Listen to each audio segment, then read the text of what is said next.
Escamilla, soy coordinadora editorial en Grupo Milenio. Me encargo también de la edición semanal que se publica los domingos de la sección de viajes. Y soy, además de correctora de estilo, me encargo de coordinar los materiales que llegan a nuestra redacción, revisarlos, editarlos, ver que esté todo perfectamente como lo pedimos a los colaboradores, y en cuanto algo no es así, nosotros lo tenemos que regresar, y además me toca revisar también cada una de las pruebas que se imprimen para hacer ciertas correcciones. Como coordinadora editorial, yo tengo que recibir y revisar todos los textos que nos llegan de nuestros colaboradores, de los diferentes suplementos que tenemos aquí en el diario, y me toca, una vez que ya está revisado y editado por la editora encargada del suplemento, ver que toda la redacción sea legible, sea correcta, que tenga cierto ritmo para leer, que no se corte, que no haya faltas de ortografía, no haya faltas ¿cómo decirlo?, de redacción, y darle un estilo propio a cada uno de los suplementos y determinar el tipo de público al que nos vamos a dirigir para que no haya una incoherencia dentro de la redacción. Eso es muy importante porque luego muchos correctores periodistas, escritores y colaboradores empiezan a hablarte de tú y terminan hablando de ti. El organigrama de casi todas las revistas y casi todos los diarios, incluyendo los suplementos, es de la siguiente manera. Hay un editor responsable que es el que se encarga de firmar, o sea, todo lo que salga mal o bien va a ser su responsabilidad. En este caso tenemos una jefa principal que se llama Bárbara Anderson, ella aparece como editora responsable. Abajo de ella hay dos personas más. Por un lado tenemos a Regina, que se encarga de los suplementos que se llaman hard, que son los que te hablan de finanzas, te hablan de temas duros. Y del otro lado tenemos a Ana, que es de los suplementos soft, que son un poco más ligeros, como su nombre lo dice, y abajo de ellas dos estoy yo, que soy la coordinadora, la que se encarga de reunir de cierta manera ese material y darle seguimiento y de revisar y hacer la corrección de estilo. Ese es más o menos nuestro organigrama. En algunas otras revistas verán al director, al editor, al coordinador, al corrector de estilo, y de ahí colaboradores, diseñadores, etc. Pero estructuralmente hablando, así se forma una revista o un suplemento. ¿En los casos pasan los textos por las tres? Sí, tiene que pasar por las tres. De hecho, siempre hay una reunión editorial previa. Cuando tú lanzas un proyecto, lo más correcto, lo ideal es hacer tu proyecto, se va a llamar, en este caso, Tianguis Turístico. Y alrededor de ese título, tú tienes que ir planeando tus contenidos. Entonces, para eso tienes que hacer una reunión, ver con tu coordinador, con tu director de arte, con algunos colaboradores, de qué va a hablar, de qué va cada uno de los públicos, bueno, cada uno de tus temas, ¿no? Haces una cuadrícula y esa cuadrícula es cómo vas a ver cada página, ¿no? Así, de esa manera trabajamos acá. Entonces empiezas a hacer tu cuadrícula, planeas tus temas, y ya que tienes planeados editorialmente, es decir, qué le vas a pedir, si lo quieres con recuadros, con porcentajes, con números, a quién quieres que entreviste, cuántas fuentes vas a tener, haces una reunión con diseño y esos diseñadores se encargan de planear página por página lo que tú vas a ver impreso. O sea, esto no nada más es porque al diseñador se les ocurrió, sino porque te sentaste a ver cada una de las notas y le dijiste, esta nota se trata de tal, esta no se trata de tal, necesito una foto así, ¿tú qué opinas? Y obviamente, de manera gráfica, él es el que tiene prácticamente la última palabra, ¿no? El director de arte. Esa es más o menos la planeación. Puede variar en algunas cosas, si vas a hacer sesión de fotos, ¿no? Pero básicamente eso. Entonces, tienes que tener una reunión previa con tus colaboradores, siempre, eso es lo ideal. O sea, por favor, nunca se la salten, siempre tengan. Se sientan y le explican nuestro tema de la naturaleza con mucho lujo, se trata de ecoturismo y necesito que me hagas, no solo hablar de lo que es ecoturismo, sino necesito que me traigas representantes, hoteles, actividades, y tú vas estableciendo qué es lo que quieres que te dé. Por eso tienes que tener muy claro el tema que vas a pedir para que no haya desbandadas. Una vez que te llega, lo revisas, palomeas que tenga todo lo que tú le encargaste, y una vez que dijiste sí, está completo, empiezas a trabajar en él. Es decir, se pulen, se ponen textos, lo pasas como editor, si está muy largo, el editor se dedica a cortar, literalmente. Edita, corrige, mueve párrafos, de tal manera que se fije que esa nota corra bastante bien. Correr significa que se lea fluidamente, ¿no? Sin tener que regresarte, decir no entendí nada de eso. Ese es el primer paso. El segundo paso, ya una vez que lo tienes estructurado en Word, total, pasa a tu correctora de estilo, al que se encarga de corregir todas las faltas de ortografía. Se supone que ese trabajo pues debería hacerlo ya el periodista, ¿no? Pero a veces no funciona. Y entonces empiezas a ver lo que tu editor no vio. Tienes que tener un ojo muy preparado para decir, a ver, me empezaste hablando en segunda persona del singular y estás terminando con la tercera persona del plural. ¿Por qué hiciste este cambio? Entonces, no, hay que darle un lenguaje, una estructura, ver que los párrafos no sean tan largos, cortar en donde, dar puntos y aparte, cosas tan esenciales como poner una coma. Todo eso se encarga el corrector de estilo. Lo puedes hacer desde Word, que es lo ideal para que salga lo más limpio posible en el diseño, o lo puedes hacer ya en tus pruebas finales. Hay dos revisiones. La primera es en Word y la segunda es en estas impresiones. ¿Cuál es la extensión por artículo? ¿Cuál es la extensión? Pues depende mucho del tamaño de tu producto. Por ejemplo, aquí que tenemos un formato grande que es casi tabloide, pero no. Cada página consiste en 4000 caracteres con espacios y eso te debe dar una página completa, más o menos. En Word se supone que un suplemento un poco más pequeño, como una revista, por decir algo, ¿qué te digo? Una Glamour, un GQ, cosas de ese estilo, son 2500 por cuartilla y una cuartilla te da media página. O sea, en general son de 4000 a 5500. Si tú ves una página muy atiborrada, significa que tiene más de 5000 caracteres, poco. Entonces, esa es nuestra extensión. Nosotros no la medimos por cuartillas, eso ya no se utiliza, ya se utiliza por caracteres. Los títulos, normalmente te los propone el periodista, el colaborador externo o el reportero, etc. Pero una vez que llega aquí, si no te funciona, si no tienes engagement, que se le llama, si no jala a la gente, si no te dice nada, tienes que modificarlo. Se supone que ahora estamos tan acostumbrados ya a leer 140 caracteres que en el título y en el sumario tienes que dar un breve resumen de lo que va a tratar la nota. Y ahí es donde tú tienes que jalar al lector. Esas primeras, nosotros tenemos 3 o 4 líneas se llama secundaria o sumario, y el título son 2, ¿no? Máximo 2 líneas. No puedes tener más porque los pierdes, porque la gente está acostumbrada ahora a leer 140 caracteres y lo que no leyó en esos 140 ya no leyó más.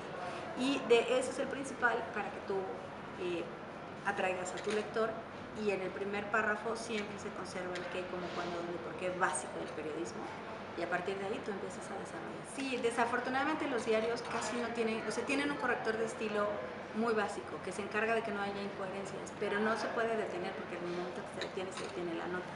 Y un diario sí tiene que ser rápido, de ocasión, de oportunidad, y no te puedes detener. En las revistas, por ejemplo, en las que son semanales, aquí tenemos un suplemento semanal, nos podemos dedicar un poquito más. Por eso en la primera revisión debe tener las menos correcciones posibles. O sea, sacar todo lo sucio, quitar la paja, para que cuando te llegue ya a tus impresiones no tengas tantas, ¿no? Puedas sacarlo prácticamente limpio. Entonces, la corrección fuerte es más en una revista que en un diario, definitivamente. Sí hay mucho trabajo en un diario, yo no estoy diciendo que no, pero no se pueden detener a tanto, porque si no, pues la edición se va. ¿Tienen algún manual de estilo que...? El manual de estilo, sí, eso es básico, porque ese manual de estilo, si no está impreso, alguien te lo tiene que decir, porque si no entras en ese famosísimo, ¿por qué lo haces así? Porque así se viene haciendo, ¿no? O sea, no puedes apelar a la buena voluntad del que te explicó que estaba antes en tu puesto. Debe haber un manual de estilo, debes establecer en qué idioma le vas a hablar, o sea, idioma me refiero a cercanía, que tienes que ser muy cercano sin llegar a ser cuates, así de, oye, amigo, te cuento tal. Tienes que establecer cuántos párrafos te gusta, si tienes párrafos secundarios, primarios, todo ese manual de estilo, si existe, debe existir, y en toda revista seria debe alguien dedicarse, y cuando algo no funcione, no porque haya ya ese manual, se va a quedar como si fuera la Biblia. Tienes que ir adecuándolo también al cambio, porque el manual de estilo que, si ustedes vieron un manual de estilo de hace 10 años, no es el mismo manual de estilo que se ve ahora. Cada editor debería tener. De hecho, aquí yo quise hacer un manual de estilo, pero hemos tenido tanto trabajo que no me puedo hacer este manual.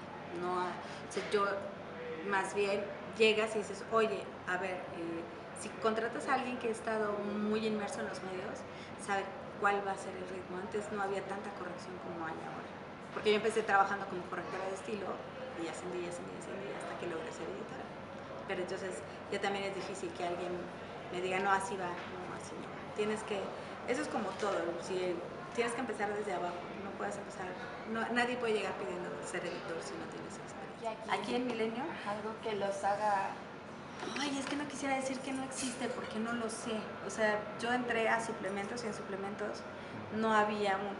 Se ha ido haciendo y lo establecimos antes de que empezara este año porque había mucha disparidad incluso entre los colaboradores. En viajes, de hecho, yo tengo un manual de estilo para mi sección de 4 páginas, que es muy diferente del que tenemos en los suplementos, porque hay suplementos que son más duros, son más fuertes de números, de contenido, y hay otros que te puedes dar ciertas licencias editoriales, pero debe haber un manual de estilo. Cuando lo encuentre, se los comparto. Pues eso sí te lo da, uno, el estudio; dos, si pretenden trabajar en medios impresos, síganse actualizando muchísimo, porque de verdad todo cambia, o sea, desde un acento como el solo, que ya no lleva, y que a mí me molesta muchísimo, pero ya no lo lleva, debes saber en dónde utilizarlo. Los acentos diacríticos, todo eso sí se basa mucho en la experiencia, pero se basa más en el conocimiento, y eso no se adquiere más que con lectura. O sea, si tú no lees, no puedes ser un gran corrector. Si no te actualizas, si no tomas un curso, porque hay cursos incluso que da la CANEM que son de pura corrección de estilo. Entonces, y todo eso se aprende leyendo. O sea, tú no puedes pretender ser corrector de estilo si en tu vida abres una revista o abres un libro, o si no vas y compras un diccionario, o si no te metes y buscas las páginas, ¿no? O sea, eso sí te lo da, eso es puro conocimiento y experiencia, pero sí es mucho de leer, muchísimo.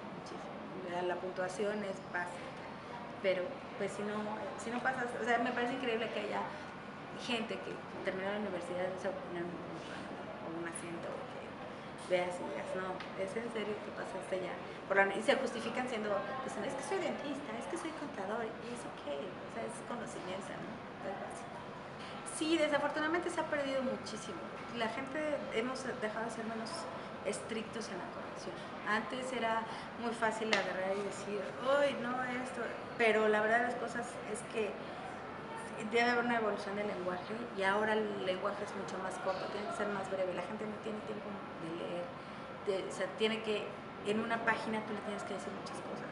De hecho, hay muchos periódicos que te repartan en la esquina que están hechos para leerse en 5 semáforos.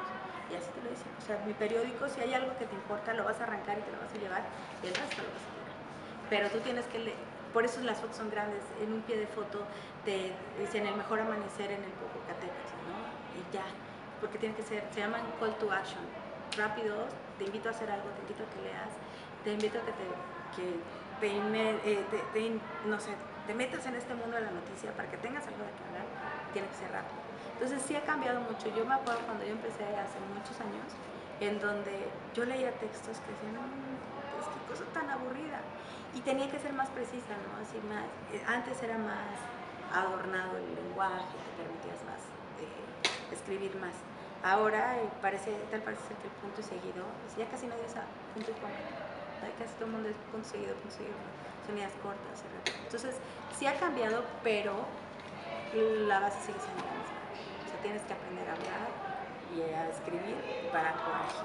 No, porque nadie lo usa, porque las niñas de diseño desafortunadamente no lo saben. Y me dijeron un día, me encantaría que me los enseñaras, pero la verdad de las cosas es que sí necesitas estudiar, o tenerlos ahí, no pasa nada si los imprimes y dices, ay, esta señora que dijo, ah, sí, o sea, poner unas onditas abajo de una es negritas, 2 líneas arriba de una mayúscula es una minúscula, y así. Ese lenguaje se perdió, o sea, ya es poca gente la que lo usa, y todo es bold, y le tienes que escribir, y aquí no sé qué, y antes no era así. Antes tú veías tu texto totalmente limpio, y todas las orillas llenas de esas barcas, totalmente llenas de esas barcas. No, por ejemplo, yo estuve trabajando en Televisa y solamente 2 correctores que ya eran muy grandes los usábamos. O sea, yo le podía marcar así eran 3. Uno había estudiado letras y otro tenía años y los otros 2 tenían años corrigiendo textos. Y yo era con los únicos que me podía entender gráficamente. Con los otros tenía yo que sentarme con ellos porque la primera vez no me entendieron. Les imprimí mi manual de corrección y me dijeron hay que flojera, estar viendo a cada rato. Y no, entonces ya es poca gente la que lo hace. Y es bien padre, la verdad es que es bien bonito porque tú puedes tener tu página limpia con los 2 extremos llenos de corrección y evitar todas estas cosas, ¿no? Los rayones. No, me los manda. Antes sí.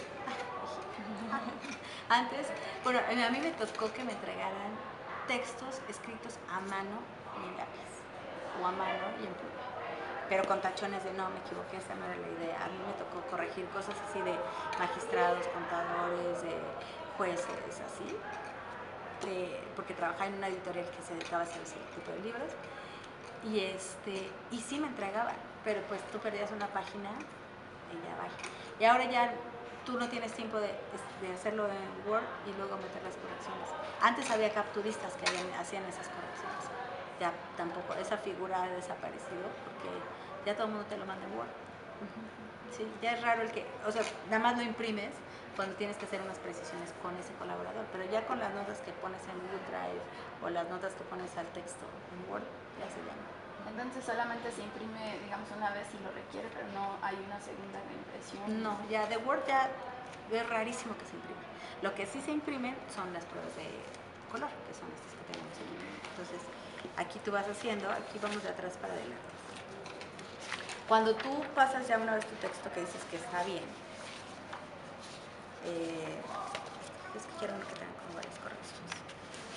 Cuando pasas un texto, por ejemplo también antes existía una figura que se llama corrector de pruebas, ahora el corrector de estilo es el mismo que hace las correcciones de pruebas y hasta los editores tienen que revisar sus pruebas y muchos deben llevar, como es aquí, la firma de quien lo revisó o que ya pasó. Entonces cuando tú mandas tu texto a diseño, los diseñadores te hacen esto, ¿no? Y entonces alguien lo lee y dice, no, mira, aquí por ejemplo dice marzo y realmente debería ser abril, o aquí trata de no separar la palabra México, o aquí no se entiende muy bien. O sea, todas estas correcciones, esta es tu segunda oportunidad de que tu texto esté bien o no. Ya, incluso de contenido, o sea, una vez en esto nos han regresado unos textos que dices, ay, a mí me parece muy bien, pero igual al editor mayor dice que no. Entonces vas fijándote que no haya, por ejemplo, estos se llaman callejones. Callejones son cuando tienes más de 2 guiones en un mismo texto o cuando tienes más de 2 letras repetidas. Esos callejones, antes había unas cosas que se llamaban ríos, cuando había todo el texto justificado, ahora gracias a Dios ya no existe eso. Pero sí tienes que ser muy preciso, ¿no? O sea, hacer tus correcciones. Aquí marcamos en azul o el color que tengan en la mano las que ya se hicieron. Entonces hacemos que todo esté bien, no sé qué, lo volvemos a imprimir. Si de pronto nuestra editora en jefe, por ejemplo, dijo, no, sí, aquí le faltó eso, es tu tercero. Esto se supone que no debería ser más de 4 veces. Si ya lo haces más de 4 veces, ya estás muy mal. O sea, tu texto no sirve desde un principio y lo dejaste pasar. Y al final tienes una página limpia. La limpia es la que se va a impresión. Y antes se daba un juego de puras limpias a la imprenta para que vieran, tú dijeras, no, aquí va limpia, yo porque sale este error, este error. Y lo ideal es que guardes tus correcciones para hacer el famoso post-mortem, que ya tampoco casi nadie lo hace, que es una reunión literal, después del muerto, tapen el post-mortem. Entonces te sientas, ves, había alguien también que hacía una revisión post-mortem, ahora ya tampoco se hace, que se dedicaba a ver todos los errores que salieron en ese. A mí me encantaba hacerlo porque me encantaba llegar y decir, se les fue esto, se les fue. Pero ya no se hace, la verdad es que ya casi nadie lo hace, porque ya dicen, pues ya lo que salió, salió. Pero si tú tienes una impresión de 100,000 ejemplares, no es un error, son 100,000 errores. Se multiplica por el número de impresiones impresiones que tú tienes. Entonces se sienta y dice, no, es que esto debió haber sido así, esto no, y acá y le faltó el acento y tal, y te lo entregaba casi como en el principio, ¿no? De todos los errores que se iban. Ahora ha sido menos gracias al corrector ortográfico, gracias a que tienes el InDesign, gracias a que se hacen 3 impresiones y tal. Y eso es lo que tú mandas a imprimir. Entonces, lo ideal es que guardes esas correcciones por si alguien te dice, no, es que no, tú me lo marcaste, no. Entonces, siempre es como tu, pues, ¿cómo decirte? Tu respaldo para decir, no, aquí está, y eso es lo que yo te entrego. Para eso sirven esas pruebas, por eso también se deben conservar nada más de un número a otro, ya el siguiente número ya está muerto, eso ya pues mandar a reciclar. Mira, pues sí, pero te digo que había incluso antes, en la prehistoria, se hacían unas cosas que se llamaban pruebas azules, y todo se hacía en azul.